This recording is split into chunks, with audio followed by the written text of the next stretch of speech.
الحمد لله والصلاة والسلام على رسول الله أما بعد قال الله تعالى وعاشروهن بالمعروف د فغام ټلویزیون خوږو اوریدونکو کتونکو خویندو ورونو الله جل جلاله داسې یو عادل ذات دی چې هر چاته حق ورکړی دی ظلم د هغه په بادشاهۍ کې نشته په دې وجه باندې هر چاته خپل حق ورکړی دی من جمله د هغې حقوقونه مسله د ښځې او د خاوند ده خاوند ته هم حق ورکړی دی لیکن زنانه ته هم حق ورکړی دی دا چې په ډېر تاسف سره زموږ خاص کر په معاشره کې زنانه برباده عادتا او اکثر او حال دا دی چې قرآن کریم ته ډېر حقونه ورکړي دي زنانه دا ډېره محترمه ده د الله په نسبت باندې څنګه چې مسلمان سړی دا ورته مکرم دی عزتمند دی همدغه رنګې زنانه د الله په نسبت هغه ته اسلام دین محبوب مقبول دی نو په دې آیات کې الله جل جلاله فرمایي وعاشروهن بالمعروف تاسو د خپلو زنانو سره ښه زندګي تېره کوئ دا ډېر جامع لفظ دی او د قرآن کریم او د الله جل جلاله د کتاب د هغه وینا هره خبره جامع وي زموږ په دې معاشره کې زنانه مخکې د دې نه چې کوو څومره د هغې سره احسانات کوو د خسر کره چې کله خاون ورځي د جنۍ او د هغې خپلوان د کولو نه مخکې څنګه تعامل یې زمونږه څومره هدایا ډالۍ به وړو پستې خبرې چې وی کو بیا هم لیکن کله چې موږ راولو هغه عزتمند ښځه چې موږ ورځو ورته ویو چې ته عزتمند او شریف سړی ځکه ستا خور لور کوم بیا دا ده شي چې 2 روپو شي په هغه سترګه ورته نه کتل کېږي بلکې د یو وینځه څه کوي چې د یو حیوان په سترګه ورته ډېر انسانان یې چې نه ګوري او حال دا ده چې دا انسان ځان تباه کوي او ځان د ایمان نه خلاصوي دا لوی مشکل دی عزتمندو ډېرې داسې واقعات موږ اورو چې زنانه داسې وال کېږي چې حیوان هغسې څوک نه وایي د هغې لاسونه ماتېږي داسې خبرې خورې شوي واقعات چې پوزې دې کټ شوي غوږونه دې کټ شو دا انسانیت دی عزتمندو دا کم انسانیت د اسلام ښه کې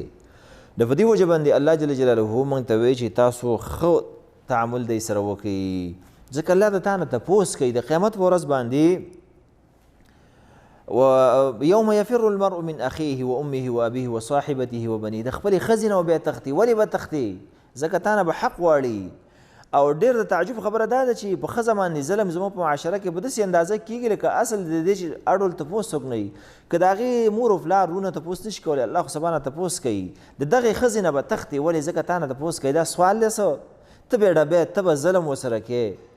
او تا نه به تپوس نه کوي دغه ښځه به وي اوس عاجزه تا ته ناسته ده لیکن قیامت په ورځ به د تا نه بیا تپوس کوي د دې وجې نه حدیث کې راغلی نبي صلی الله فرمایي چې خیرکم لأهلکم وانا خیرکم لأهلی غوره انسان په تاسو کې هغه دی چې د خپل اهل سره ښه وي ښه اخلاق کوي یو زه د خپل اهل سره ډېر غوره یم د تاسو نه ښه تعامل کوم مطلب دا شو